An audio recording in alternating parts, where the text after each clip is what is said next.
ଭାଇ ଦେଖିପାରୁଛ ମାନେ ଦାନା ବାତ୍ୟାର ପ୍ରଭାବ ପଡ଼ିଗଲାଣି। ଇଏ ସବୁ ପଡ଼ିଗଲାଣି ଦେଖ ମାନେ ଥିଲା ପୁରା ଶାଖା ଟାଇପ୍ର ଥିଲା କେତେ ବଡ଼ ମାନେ ବୁଡ଼ିଗଲାଣି ପୁରା। ଆଉ କିଛି ସମୟ ପରେ ଏଇଟା ପୁରା ବୁଡ଼ିଯିବ। ଧୀରେ ଧୀରେ ପ୍ରଭାବ ପଡ଼ିଲାଣି ଦେଖ ଧୀରେ ଧୀରେ କେ ସୁଅ ମାରିଲାନି। ଦେଖ ସେ କହୁଛ ଦାନା ବାର୍ତ୍ତା ପୁରା ଦାନା ମାରିଦେବ ଜଣା ପଡ଼ୁଛି ଆଉ।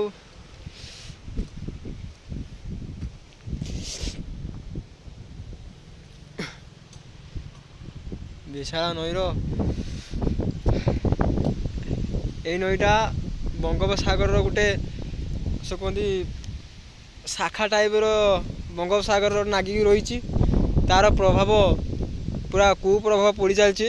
ଦେଖ ସମୁଦ୍ର ଆଉ ଟିକେ ଜଷ୍ଟ ଖାଲି ଟିକେ ଆଗକୁ ବଢ଼ିଯାଏ ଡର ବି ମାଡ଼ୁଛି ପବନ ଦେବ ଯଦି ମୁଁ ଫେର ଉଡ଼ି ଉଡ଼ା ଯିମି ମୋ ପୁରା ଚାଲିଯିବ ଏକାଥରେ। ଏ ଦେଖ ତେଣୁ ଆପଣମାନେ ସତର୍କ ହେଇ ରହିଯାଆନ୍ତୁ। ୱାଓ ଏ ପବନ ଦେଲା ମୁଁ ଟିକେ ଆରପଟେ ଚାଲିଯାଉ ନଈ ଆରପାରି ଦେଖିଛ କେତେ ବଡ଼ ମାନେ ଥିଲା ଗୋଟେ ଛୋଟିଆ ମାନେ ଥିଲା ପାଣି ଅଳ୍ପ ଥିଲା। ମୁଁ ଆର ଭିଡ଼ିଓ ମାଧ୍ୟମରେ ଜଣେଇଥିଲି ମୁଁ କହିଥିଲି ଯେ ପାଣି ଧୀରେ ଧୀରେ ଉଠୁଛି ଏବେ ପାଣି ଉଠିକି ପୁରା ବୁଡ଼ି ତ ଲାଗିଲାଣି।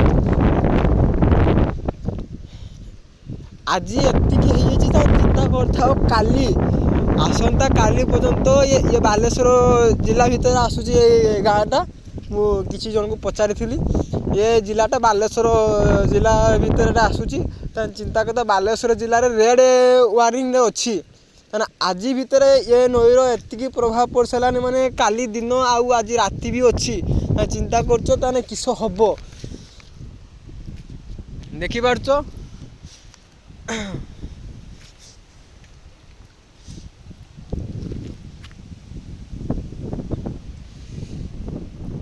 ପବନଟା ପଛକୁ ଦଉଛି ପାଣିର ସୁଅ ଧୀରେ ଧୀରେ ଧୀରେ ଧୀରେ ଉଠିଲାଣି। ଏଇ ଦେଖ ଧୀରେ ଧୀରେ ଉଠୁଛି ପାଣି।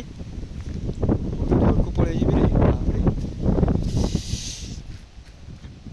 ଏ ଏରିଆର ଯେତିକି ଲୋକ କେହି ଲୋକ ନାହାନ୍ତି ସବୁ ପୁଲିସ ମାନେ ଆସିକି ଆକୁ ପିଟିକି ସମସ୍ତେ ନେଇଯାଇଛନ୍ତି।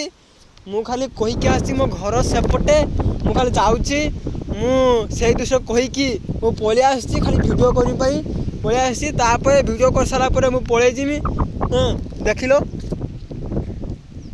ମୋତେ ଲାଗୁଛି ଘରକୁ ଯାଇପାରିନି ବୋଧେ ମୋତେ ରେଡ୍ କ୍ରସରେ ରହିତେ ପଡ଼ିବ।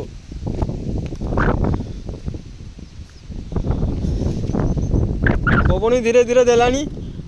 ଇଏ ପୁଲ ବହୁତ ପୁରୁଣା ଗାଡ଼ି ପାଖାପାଖି ପୁଲ 75-80 ବର୍ଷ ପାଖାପାଖି ପୁଲଟା ହେବ। କହି ହେଉନି କେତେ ମୁହୂର୍ତ୍ତରେ ପୁଲର ଅବସ୍ଥା ବି ନାହିଁ। ଦେଖିଛ ଏ ହାବା ଦଉଛି। ତେଣୁ ତଥାପି ସତର୍କ ହେବା ରହିବା ଉଚିତ। ଏ ଗାଁର ଗୋଟେ ସୁଦ୍ଧା ଲୋକ ନାହାନ୍ତି ଯେ କିଛି ବି ହେଇଯିବ ଏ ଗାଁର ଗୋଟେ ଲୋକ ବି ପାଇବନି ଏଠି। ଆଉ ଏଠି ଯେ ବୁଡ଼ିଗଲା ତ ସେ ଛାଡ଼ ହଜିଗଲା ଦେଖିପାରୁଛ।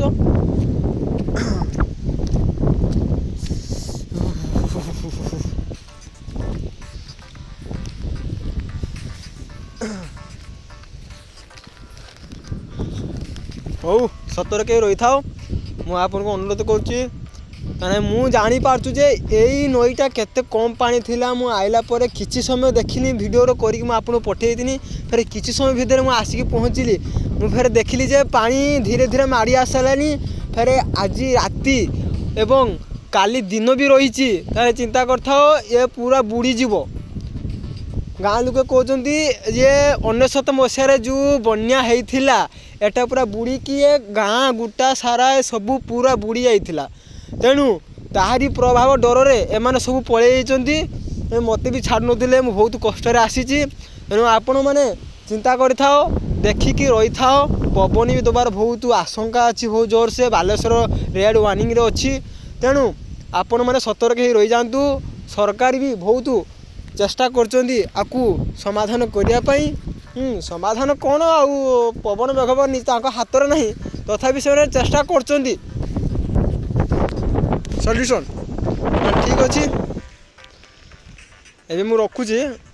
ପୁଲିସ ଆସିଯିବ ନହେଲେ ମୋତେ ଧୋଇଦେବେ, ଭିଡ଼ିଓ କରତେ କରତେ ମୋତେ ଭିଡ଼ିଓ କରିଦେବେ।